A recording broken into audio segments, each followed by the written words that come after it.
আজকে আমার বিষয় যেটা থাকবে, একজন মুসলিম হিসেবে আমাদের জীবনের সব কিছুকে টার্গেট বানাতে হবে জান্নাতকে। আমাদেরকে জান্নাতমুখী হতে হবে। জান্নাতের আগ্রহ, জান্নাতের আকাঙ্ক্ষা অলওয়েজ আমাদের অন্তরে জাগিয়ে রাখতে হবে। আমাদের মূল লক্ষ্যবস্তু হতে হবে জান্নাত। এটা হবে আজকে আমার আলোচনার বিষয়। যখনই বলেছি আমাদের মূল লক্ষ্য হবে জান্নাত, এর অন্তর্ভুক্ত হচ্ছে এই জান্নাত মানেই হলো আল্লাহর সন্তুষ্টি কামনা করা। এই জান্নাত মানেই হচ্ছে আল্লাহ সুবহানাহু ওয়া তাআলার ক্ষমার দিকে ধাবিত হওয়া।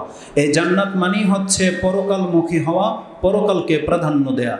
কিন্তু এতগুলো কথা যেহেতু বারবার রিপিট করা ব্যাঘাত ঘটবে, এই জন্য আমি এক কথায় আপনাকে সেই দিকে নিয়ে যেতে চাচ্ছি যে আমাদের মূল লক্ষ্যবস্তু হচ্ছে জান্নাত।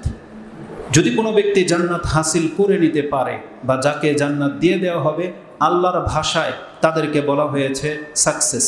তারা হলো গেনার, তারা হচ্ছে উইনার, জিতে যাওয়া ব্যক্তি। আল্লাহ বলছেন ফাকাদে ফাজ, সেই ব্যক্তি হচ্ছে সফলকাম ব্যক্তি।